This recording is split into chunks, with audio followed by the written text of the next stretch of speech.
Okay, everyone, welcome to our Friday morning lecture, day 5. And today we have the honor of the visit from Professor David Pichonnaz, who is a sociologist of professions and work. He is a professor at the School of Social Work, University of Applied Sciences and Arts, Western Switzerland, the Sierre campus. His research focuses on public service relational professions, in particular social work, policing, and healthcare. Using socialization and dispositional analysis, he is notably interested in workers' socialization life paths, debates about professional excellence, and interprofessional collaboration.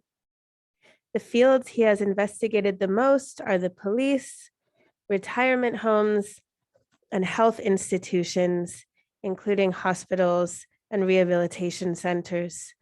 He is currently researching adult guardianship practices.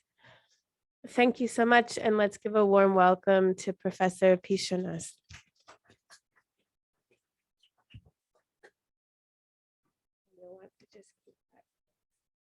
Okay, many thanks, Amy. So I have to keep it in my hands. I cannot. Okay. Okay. Okay. No worries. Yeah. So I'm used to move when I teach, but I think I cannot move. And I'm used to use my hands, but I won't be able to.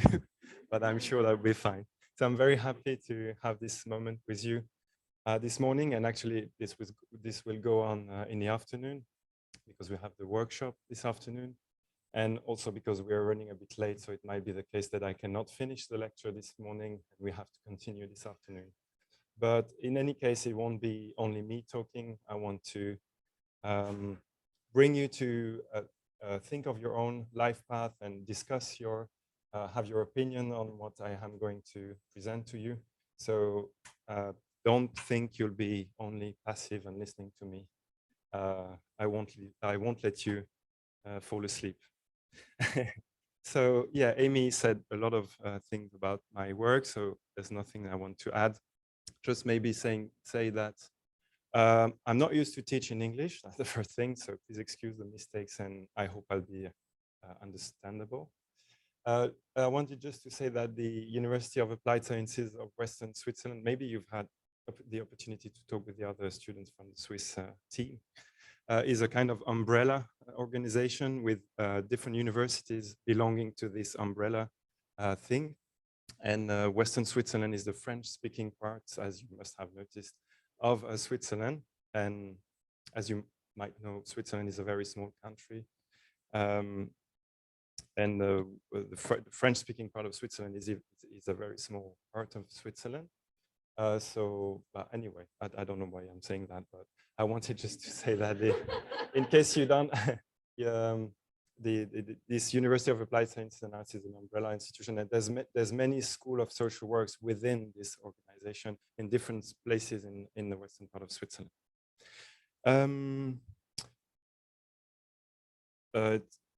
Amy said that already, but very quickly, the sociology of socialization, you will see what it is because I'm going to present it. I've worked on police work, social work, and healthcare work.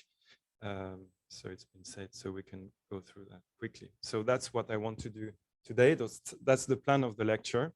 And the objective, the goal that I want to achieve is bring you to think about the kind of social worker you are, your profile as a social worker, your professional identity as a social worker or as a becoming social worker, and bring you to think why you have this professional identity, why you are becoming this or that social worker, and with the profile you are. It's maybe not clear now, but I will. The first one will be to present some profiles of social workers. Maybe you recognize yourself, maybe not. This will be a point of discussion. Can we talk about social workers' profiles and what kind of profiles we can identify? So the idea is to bring you to think about your own profile as a social worker, your own professional identity, and try to think about why you are becoming this social worker.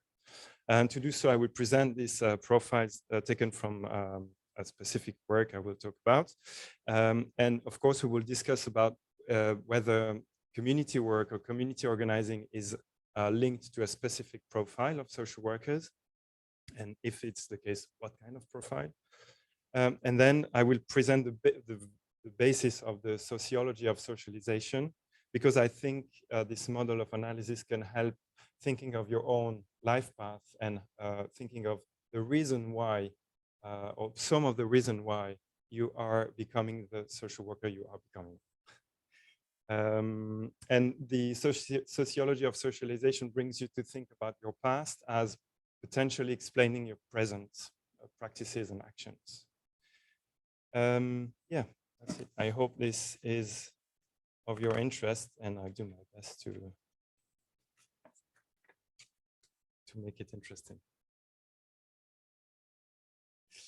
So firstly, that's the first point of the plan. I want to present you the work of someone called Jean-François Gaspar. He's a Belgian sociologist and a former social worker teaching in a social work school in Belgium, in the French part of Belgium. And he's identified these three profiles of social workers. He's done interviews and observation of social workers in the Belgian context, in Belgium, the French-speaking part of Belgium, in different institutional settings. And he has identified these three, we could say, categories of social workers, three profiles. But you can also think of them as poles or tendencies, not fixed categories. But some social workers have a strong, develop a specific profile, and some of them could be categorized as normative, activist, or clinician, whereas others are more able to move from a profile to another. We could discuss this later too, but I think we might think that a good social worker is someone who's able to navigate between these categories. But there's also social workers who develop a more specific profile. And we will also, of course, discuss whether one of these three categories is more compatible with a community organizing approach. And you might already think which one I have in mind. So to familiarize you with these three profiles, I wanted to start with quotations taken from Gaspar's book. So these are quotations from the interview he's carried out with social workers. So the idea is that one single social worker is very unlikely to say these three things. So it's a first journey into this categorization, and maybe I can let you read them.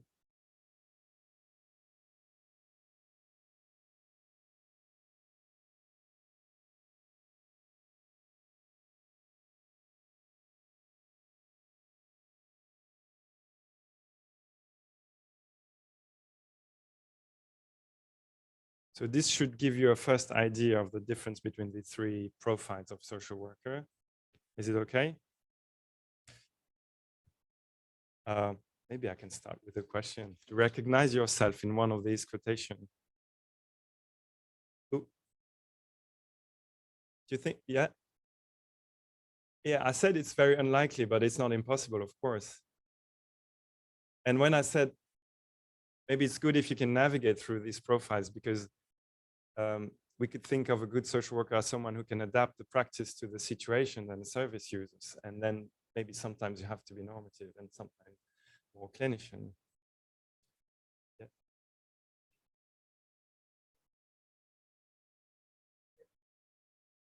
About social workers who like they identify with a certain definition necessarily like I mean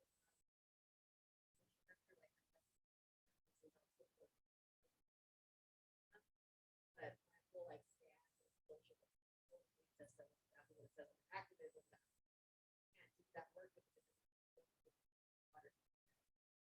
it's very like both top and a lot of Yeah, I will start with the next slide. I will be more specific about the three profiles, and maybe it will help.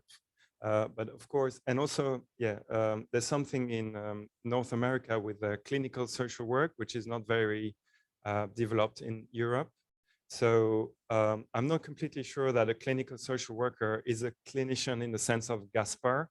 We will discuss this further, but it's true that a clinician in the mind of Gaspar is someone who prefers one-to-one interaction with the tools of the psychology, like counseling practice. But it's true also that it's not incompatible with an activist view. Yeah, that's very interesting. But let me be more specific about. So that's a very bad slide because there's too much information on it, but it's the only one like this, I promise. And we'll take time to go through it. So on each line, it's a different criteria on which Gaspar based himself to distinguish between these profiles. So the first line is on what social workers focus, what they think is the heart of their practice. And what Gaspar says, that normative focus on rules, so that's the keyword, rules implementation. And it's also a tendency to use power without questioning it. I think any social worker, and I don't know if you agree with that, but has a certain amount of power. But there's different way of using it, and there's different way of perceiving it, or variable degree of questioning it, being conscious of that power or not. And normative social worker for Gaspar tend to not be very conscious about and cautious about their power.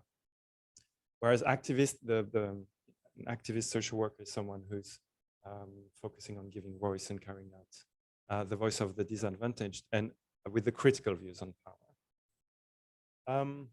And what you say, Jay, what you say also make me think that another thing that's very important is that you can have a critical view on power, but you can use it very uncritically, because there's sometimes a distinction between what you say and what you think and what you actually do. But Gaspar has built these profiles basing on observation of people at work, not only on hearing them about how they talk about their work, but also how they perform it. And a clinician is someone who focuses on pain and suffering. And is someone who, in the mind of Gaspar, is someone who doesn't really, is not really aware of power relationship, is not very interested in them, don't really see them. The second line is about, what is it about? Yeah, it's about how social workers see inequalities, their world views. And the normative one is the social worker who very often relays on service users' individual responsibility, and that the opposite. You will see that in Gaspar's mind, activist and normative are very much opposites, while clinicians are a bit not in opposition, different but not in opposition. An activist is willing to change society and is very aware of structural power relationships and want to struggle against that. Whereas a clinician is focusing on the tools of psychology, counseling, and is not very much aware of structural inequalities. I think the people Gaspar interviews are very often saying that when they are counseling, they're trying not to be in a power relationship, but they have the feeling that they are not. Without doing something specific, they are not in a power relationship, and we can think that they actually are. So it's kind of hidden, these power relationships. These three categories of social workers have different relationships with managers and other professions, where normative what you can see, the keyword is complementary tensions. And the clinicians that Gaspar has observed have a strong willingness to resemble or to come closer to psychologists or even medical doctors. They have this feeling that they could maybe even start to study psychology again and go out of social work and become a psychologist. And they are really very much looking at these professions as models, which is not the case of the other social workers at all. This line here is about politics, how they see or feel about politics. Normative social workers are non-political. Activists, of course, are very much involved in political activism and social movements. and clinicians tend to have no or very few interest in politics. So I don't know what are your own visions or feelings about politics. We can discuss this afterwards too. And finally, Gaspar sees very different ways of managing the private and professional life, where normative social workers make a clear separation between the two. It's the kind of social worker who say, you know, when I close the door of my office, it's remain all there. Whereas activists have very interlocked, intertwined spheres of life, where when they're doing activism, they're also in contact with service users, and they don't mind getting phone calls from service users in the weekends and that kind of stuff. Where a clinician have a kind of intermediary, it's in between, because they have a very strong interest in psychology, so they very often study or read or go to conferences of psychology outside their work. So Gaspar said it's not completely separated, spheres of work and the private life. Yes, so as I said, you can navigate through these profiles. You have social workers who don't navigate much, but have a more specific profiles. The case in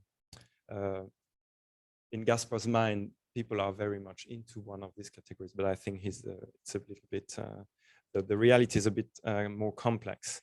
But the use of this typology, it's as any typology is ideal typical, which means that you can use it to understand someone, not by just wanting to put someone in one of the three categories, but for example, to see in which situation do you tend to be in one of these poles or tendency, when and when you're not, when are you normative, when are you activist, when are you not.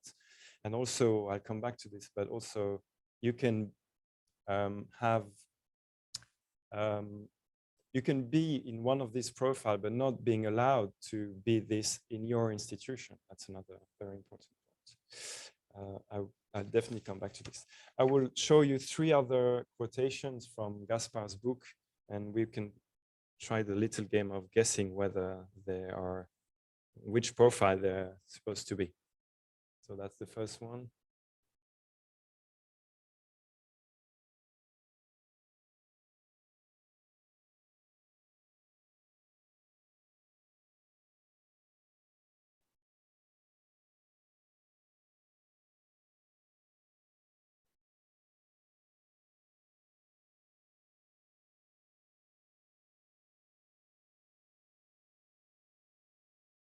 So what profile do you think this social worker in the mind of Gaspar is, or more specifically, is not? Yeah, he's not an activist. Do you recognize yourself in this statement? Yeah? Do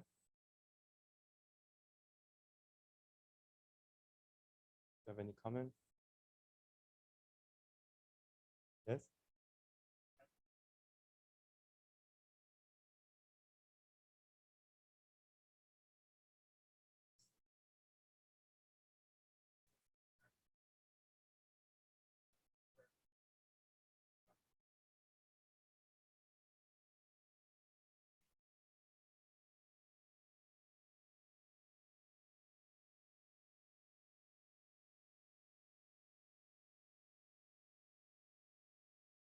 Yeah, sometimes I don't know if we can translate it like this, but in French we call the principle of reality, which means, you know, you cannot do revolution every day, so you have to do what you can. Another comment? So yeah, I don't remember exactly whether Gaspar categorizes social worker as clinician or normative, but for sure it's not an activist.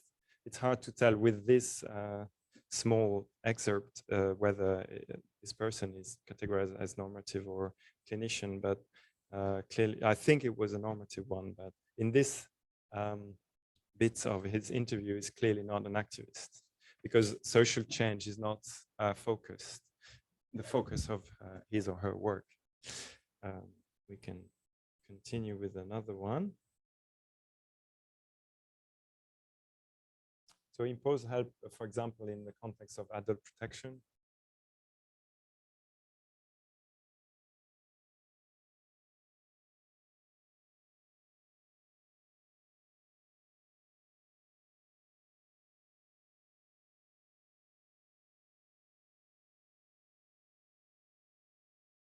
So which profile do you think this is?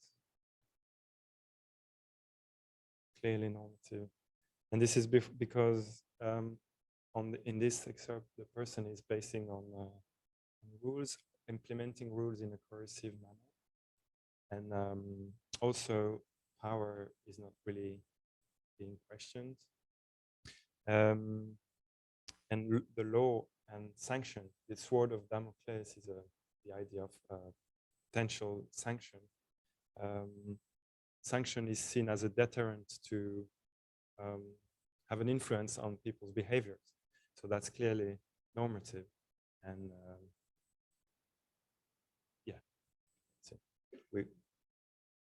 we can discuss whether some situations you have to have that kind of approach, or if you can avoid this approach. But I bring this into discussion after I've done the third slide.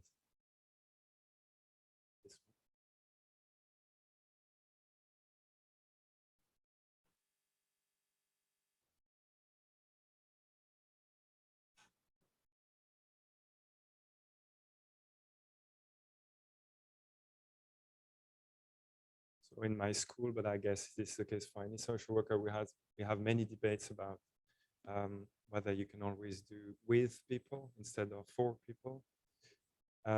What do you think this profile could be? Clinician? Everyone, does everyone agree? Do everyone know? What do you think? Yeah, that's how Gaspar categorized this person as an activist, because one of the results of his study is that activists tend to do things for people, thinking that it will save them useless efforts. It helps more than doing with them in some cases. So that's also quite a controversial point. So having said that, what do you think? Do you think that a community worker or organizer is someone who has an activist profile? And more importantly, or maybe more interestingly, do you think that as a community organizer or worker, you are never normative? You're never reminding rules to people, you're never implementing rules, you're never setting limits for the behavior of people? Is that possible and wishable? And are you never a clinician if you're a community organizer or community worker? Never trying to reduce suffering and pain with the help of the tools of the psychology or counseling? Do you never do one-to-one interaction as an approach, as a tool? What do you think? I have no answer. I don't think there's an answer. And also, I didn't say that before, but I've been presented by Amy as a sociologist. I'm not a social worker, and I've never been. So in any case, I'm not entitled to answer this question, but I don't think there's black or white answer to these questions, but I'd be very happy to have your opinions. Are you never normative?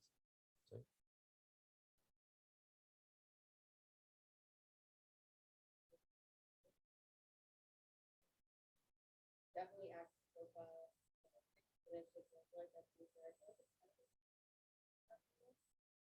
Maybe not necessarily every single one of these like sub points, but again, like stuff like that's the whole purpose of why community work. I feel like it wouldn't like to think of myself as work but I navigate. I know we had talked about how like guiding principles create a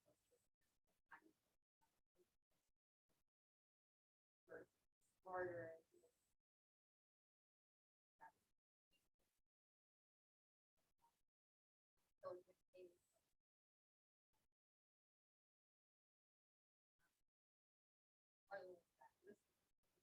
And want to hear about how you're going to help uphold the status quo, kind of having to be able to like that on when you're trying to So it's a question of degree, maybe the amount of normativeness or clinicianness, if we can say, but also depending on the public to which you, yeah. Sorry, I don't know your names. Troy.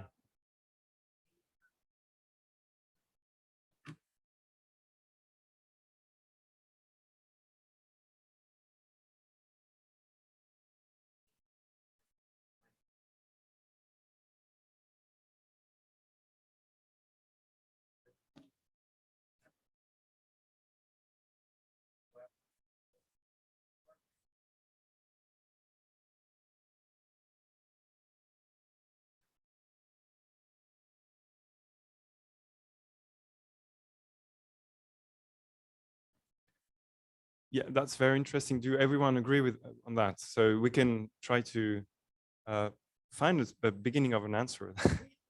If you're a community worker, it's like any social worker, you can navigate through these poles. Whereas when you're a community organizer, because you're aiming at systemic change, the work is different and you're not into normativeness or clinicianness.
Okay, right. What did you say about the spheres of life? I didn't really get it.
Yeah, I think we all agree on the fact that you have to preserve yourself too, because then you're not able to help if you're not helping yourself, caring of yourself. Yes?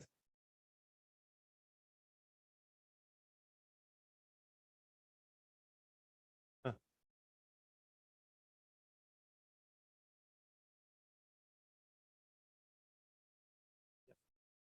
I can come back to this. Just about the spheres of life. I think, and that answers your question as well. The intention of Gaspar was not to tell which profile is better, not at all, because as he's teaching in a social work school, but this was a sociological study. And the idea was just to observe reality and to identify profiles that he's seen on the fields. So he's not saying that you should be an activist and that you should not, and that you should answer to phone calls on a weekend. But he's seen people doing that. And he's seen that people who have this focus also have this way of behaving or managing their private life most of the time. Of course, there's differences. So that was the point of Gaspar's. Sometimes when we read his book, you get the feeling that he likes activists a little bit more than the others, but that's between the lines. Yeah, that's it. Okay, shall we move on? Because we have still things to discuss. Oh, yeah, but one last question. Did you, in field where you worked, did you identify people, colleagues with one of these profiles? Like, did it? Okay, so it means something. It's not like just out of reality. It exists. Okay. Of course, we could and we should add categories. And also, this was in 2012 in Belgium. So, of course, it can be different in other countries and contexts. Okay, moving on to. Oh, yeah. So that's. I want to introduce you the very basis of the sociology of socialization. Maybe some of you know them. I'm very passionate about this theory and this approach. I'm trying to use it myself and discussing it. And I'm convinced that it can help anyone to understand himself or herself, themselves. So I hope that I will be able to convince you about that. It's very classical in a way. It's very classical sociology. It's not very new, actually, I'm afraid. But I think sometimes there's old stuff that still deserve to be rediscovered. Of course, okay. As any general social theory, it's meant to better understand human behaviors, any human beings and any kind of behavior. So I will present it today to bring you to think about your own socializations and how it impacts your professional identity. But you can use the same model to understand service users' life path. For example, what brings someone to commit crime, or what brings someone to abuse substance. It's the same model can be used to understand any kind of behaviors. And the idea behind that is that what you're doing now is linked to what you've experienced in the past. So that's very simple, actually. The first thing I need to say, and it's very important to me, it's not socialization in the common sense use of the word. When you say, I like to socialize, this weekend I'm going to socialize, I went to a bar and socialize, that the idea of socializing, mingle with people, gather with people, for example, in a bar. And this is not what I mean when I say socialization. It's another meaning, okay? In French, I don't know if you can use it in English, but in French, we can use another word for this, which is socialization. Sociabilize, it doesn't work in English anyway. I'm trying to introduce this word in French so that there's no confusion anymore. But, so that's the short definition of socialization. This is the way in which society forms and transforms individuals. it's too short to be completely understandable, I think, because the first thing is society is an abstraction. It's not something that can do something. Society cannot form and transform because it's an abstraction. It's not an actor or something that exists in reality. So it's not society, but it's relation with others, interactions. It's a confrontation with rules, with institutions. It's the experience of physical space. All this thing forms and transforms you. So yeah, relation with others, interaction, confrontation with rule and institution, and physical space. For example, male and female restroom teaches you something. So the physical space teaches you something as well. But very much also relation and interaction with others. So we can move to a more precise, detailed definition. Very colorful. Okay, maybe go through it.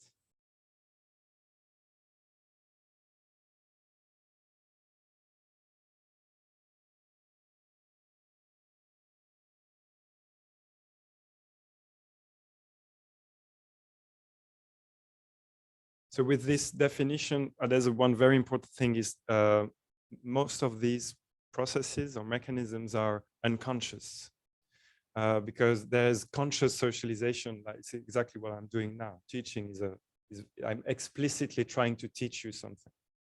But there's a lot of processes in which you learn something, but unconsciously, not knowledge or skills, but other things like ways of doing, of thinking, and of being, what we call in this theory, dispositions. So the idea of socialization is learning this, so like acquiring, learning, internalizing, incorporating, integrating ways of doing, ways of thinking, ways of behaving by through experiences, through interaction with other, through confrontation, or through being into institutions.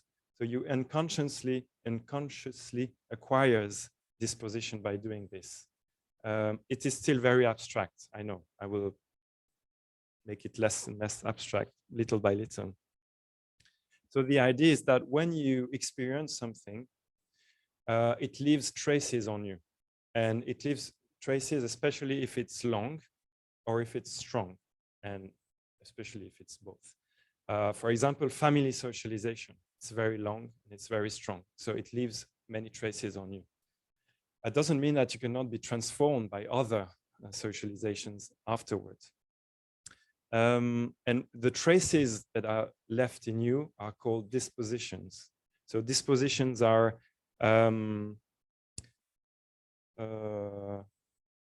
maybe I can give you an example.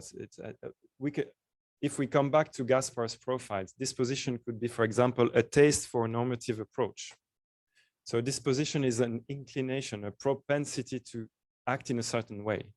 So if you have a normative disposition, it will mean that you will be very often normative in different spheres of life, not only in work, in your working life. Another disposition could be a tendency to opt for psychological tools, or a vision of the world where structural inequalities are central. All these are disposition. They are things printed in your brain that influence your action in different spheres. Okay. Other disposition could be a disposition for competitiveness. You can be competitive in any sphere of life because you have this disposition of competitiveness that you've learned in your family or through the gender socialization, for example. But it can have been confirmed by sports experiences or in your training. Disposition can be confirmed by different experiences. It could be a disposition for rule conformism that you've learned in your family and that you maybe unlearned in your training. Potentially. So a disposition could be called, I don't like it because then you lose all the sociological aspect of it, but it could be called a personality trait. It's something that, it's like society, it's an abstraction, it's not something you can see. Nobody has ever seen a disposition or a personality trait. It's something that is in you and is a route for action. it's a cause for action. Another way of putting it is this: socialization is studying socialization is looking at how dispositions are printed in your brain, in your body, and how it then causes behaviors, actions. When I'm saying all this, I don't talk about context. I will come back to this. And here you have the, can you say filiation? No, or the history of this theory. It goes back to Durkheim and Bourdieu, and these two are contemporary French sociologists who have continued this work about socialization. You all have received the PowerPoint presentation from Brianna this morning. That's other way of presenting it. When you look at socialization, the idea is to look at what experiences, interaction, activities, object, physical spaces have printed something, have had an effect on you, and what this effect is. What kind of disposition, what kind of way of doing, thinking, and being, what inclination it has, you have incorporated through these experiences. So we very often talk about instances of socialization, like gender socialization is an instance of socialization, and the products, the effects of socialization, that is the disposition you have acquired or interiorized. And the last, no, maybe not the last, but another drawing that I need to show you, because now you must be thinking, but what about context? I want to speak a lot about disposition this morning and this afternoon. Doesn't mean that context don't have an effect. In the idea of the socialization theory, it's also called dispositional analysis, but that's not very important.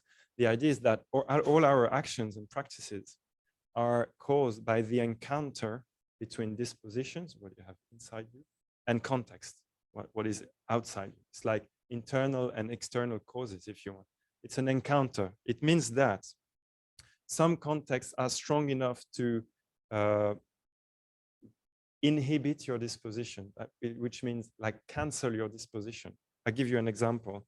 You can have a strong activism disposition, a disposition to criticize, politicize, and promote change that you have interiorized in your family or in your training or in both contexts. You can have this disposition, but you can work in a context where is everything all right? You can work in a context where you cannot mobilize this disposition. You cannot kind of be yourself because the context is strong enough to cancel your disposition. Doesn't mean that you're losing it. It means that in a certain context, you cannot mobilize it. It's like, and you can get the feeling that you're not being completely yourself. Very often when you think, when you think, I'm like a fish in the sea in an institution, for example, it means that sociologically, your dispositions are very consistent with the context. And very often, and it means that the instances of socialization you've experienced before have prepared you for this context. There's a consistency between disposition and context. But sometimes you don't feel like a fish in the sea, but on the opposite, you feel like not at the right place.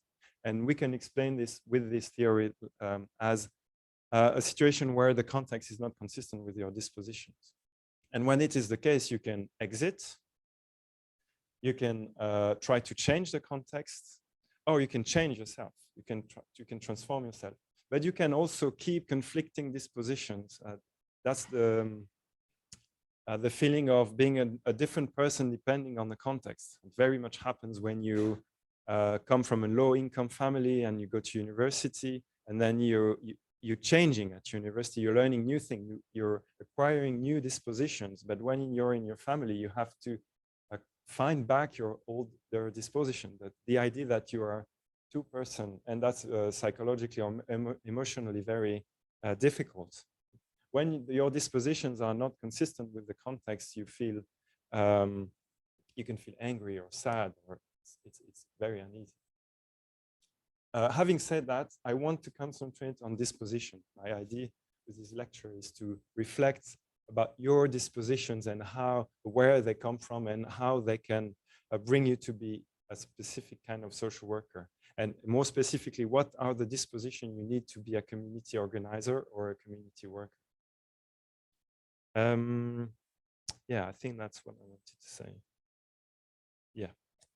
So I want to insist of individual inclination, individual vision of the world, personality trait that can bring you to be, or bring you not to be, a community worker or a community organizer. And to bring you to reflect on your own life path, I need to show you another drawing. No, it's not a drawing, it's just a list. So that are important instances of socialization you can think about when you want to reflect on your own life path, or any life path, actually, any biography. They are known to have a strong influence on people. And as I said, sometimes these instances confirm they are consistent.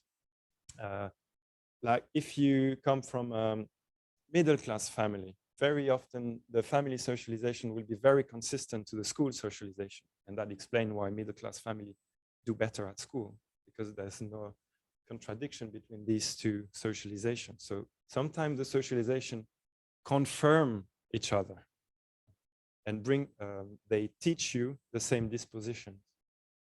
There are socialization instances that very often, not very often, but that can transform you. I didn't mention training. A teacher very often hope that training can transform people, not only by transferring skills, but also by changing the way they think. Yeah, I can give you a personal example. I was raised in a family that was quite right-wing. I mean, not too right-wing, but quite right-wing.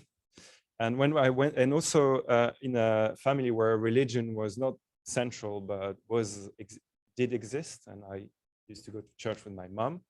And when I went to university, I was transformed on these both aspects, and I could never. I mean, I stopped thinking about religion, and I stopped. I mean, I developed a very strong left-wing worldview. And now it's very interesting because now that my parents grow older, there's a kind of reverse socialization where my political influence has changed my parents, and my sister and my influence have changed my parents' view on politics. But anyway, that's an example to show you that when you think of socialization, it's very interesting to look at whether instances can confirm themselves or confront, bring different dispositions. What should I say? Gender socialization is, you know that very well, I'm sure, is the idea that the roles or the disposition you internalize tend to be different if you're raised as a boy or as a girl. But it's more generally the idea that some dispositions are gendered, like a disposition to competitiveness, for example. And that if you're raised as a boy or a girl, you're likely not to be taught the same dispositions. Social mobility is very important. It's the idea that the socializing effect of family is very dependent on the social class. But if you change social class, you are very likely to get new influences. The new group to whom you belong might change or transform you. And also, you know, maybe this distinction that between primary and secondary socialization. We talk about primary socialization during the childhood and teenage years, and secondary as adult socialization, with the idea that primary socialization is much stronger because you don't have many, when you're a child or a teenager, you don't have many influences. You're mainly influenced by family and school. Whereas when you're an adult, you have more spheres of life, more inconsistent spheres of life. So socialization effects are less strong. And also in primary socialization, the significative other, sorry, significant others, there's a stronger bound with them, like there's love between your significant other and you, and then the socialization is more effective. Anyway, so when you think about your own socialization or anyone's socialization, the idea is to think of diachronically. That means reconstructing the different instances you go through and how they've influenced you, whether they were confirming each other or transforming you, or whether they were not transforming you, but you had this feeling of being someone different, whether you were in your family, with your partner's friends, or at work, for example. I've also mentioned his sport, activism, and trauma. I didn't mention that before, but there's biographical experiences that can transform you, can have very strong socializing effects. Also, they're short because they're very strong, like political crisis, traumas, revolution, wars. It's been studied a little bit too.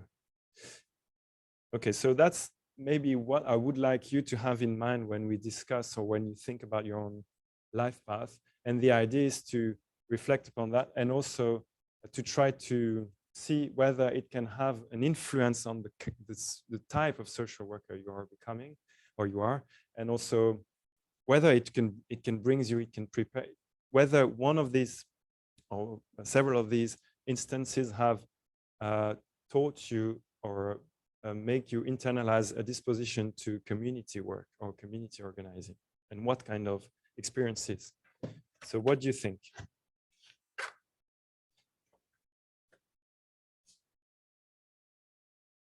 Is the model kind of clear? So do you think you can identify instances that have had an influence on the kind of social worker you are?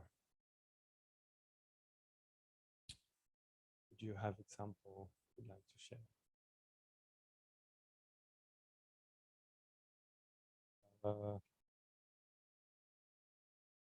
Jay, the only one?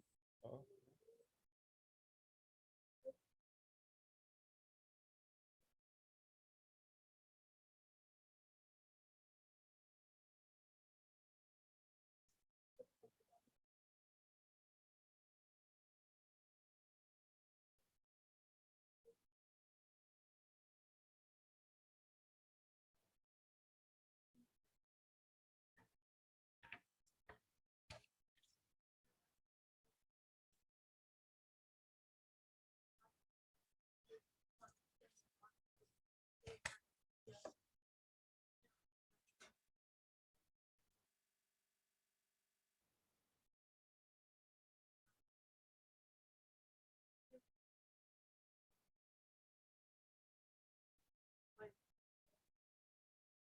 Right, thank you. So the fact that you visited countries because of sport, yeah, very interesting. Who did not talk before? Maybe go. Everyone has already talked.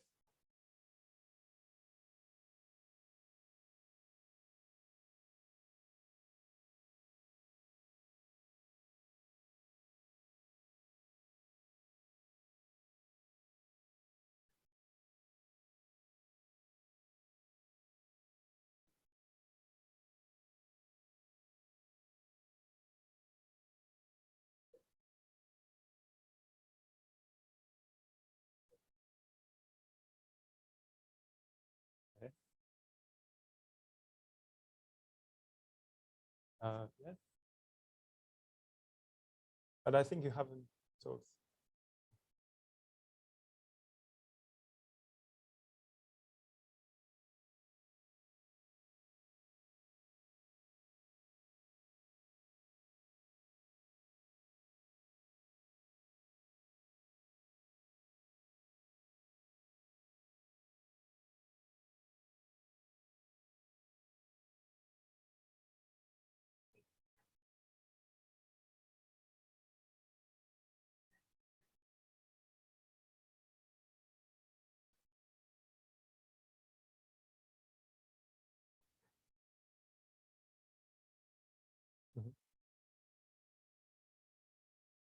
try?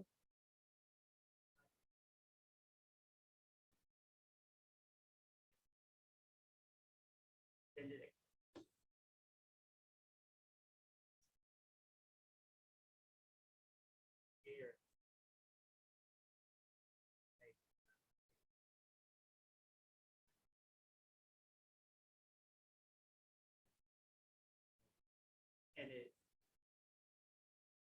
but, follows up with that.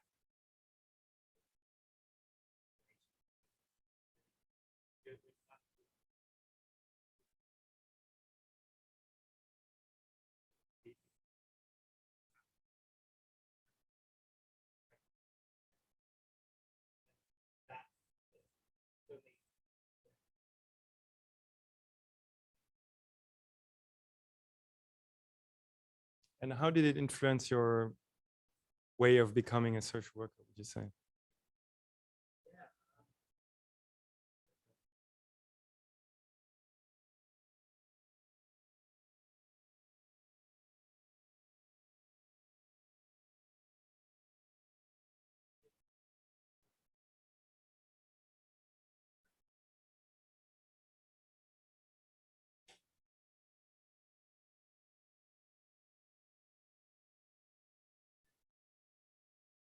So you wouldn't say that your family socialization prepared you for having a more critical or a sensitivity to oppression?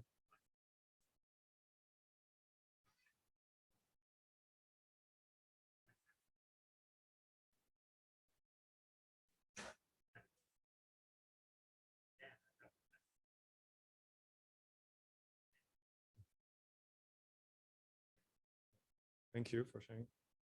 Yes. Maybe Khadija?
Yeah, thank you. That's very interesting. I will come back to religion maybe this afternoon.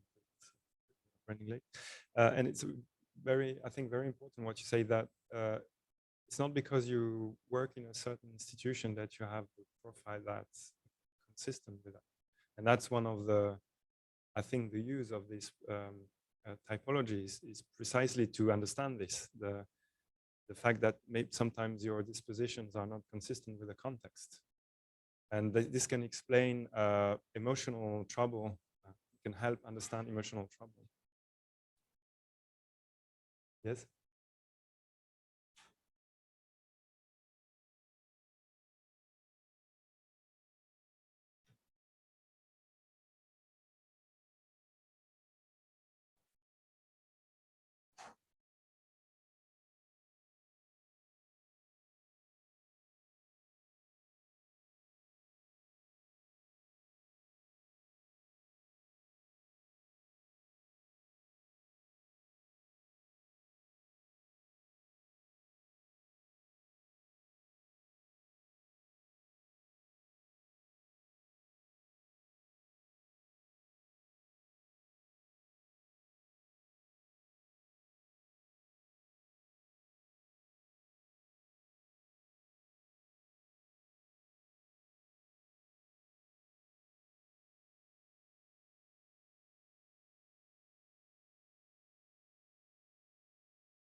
Yeah. So if I understand well, you say that you've been taught normative approach, but you were not satisfied with that. So it means that it hurted your dispositions. But how would you explain this? Why did you not agree with that?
Yeah, sounds easy. And it's, I think you've had this discussion this morning that, yeah, it's not, there's a lot of contextual barriers.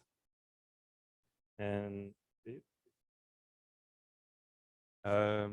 to community work or community organizing. So, and I think inevitably we'll discuss these obstacles further, but yeah, we should also talk about success. Maybe we can take some time this afternoon to talk about also successes. Yes.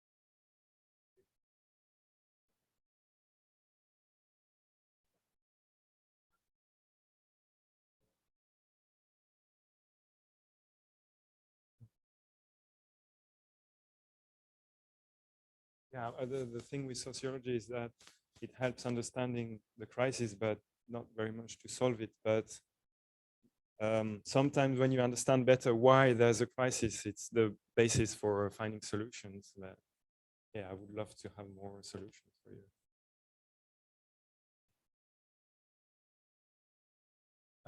Any other comments?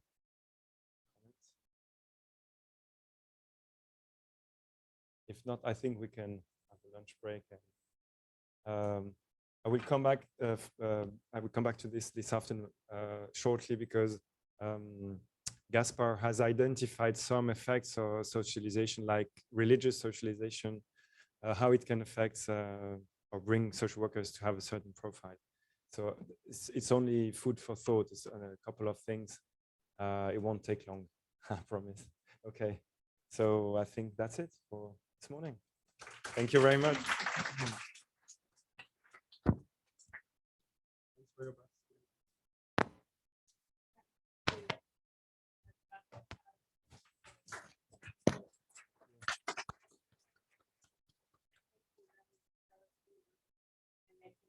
Have lots of food for thought to continue into our final workshop of the week this afternoon.